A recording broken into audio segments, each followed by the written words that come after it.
చెప్పేదేం లేదు కానీ నా రెంట్ ఎప్పుడు ఇస్తావు? మీ రెంట్ నేను ఎందుకు ఇస్తాను అంకుల్? నా రెంట్ కాదురా, నీ రెంట్రా. ఏం చేయమంటారు అంకుల్ గారు? నాకు ఇంట్లో అసలు పరిస్థితులు బాగాలేవు, డబ్బు లేదు, మొత్తం అంతా మా చదువుకి ఖర్చు అయిపోతున్నాను.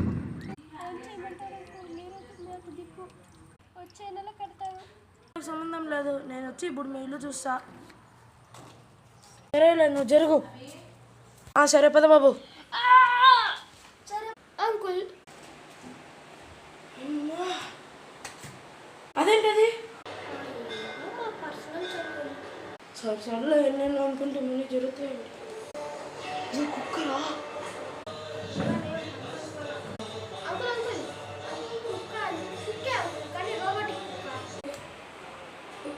అవునా? అదంతా ఓకే. ఇది మా ఇంట్లో కదా, మీ ఇంట్లోకి ఎట్లా వచ్చింది?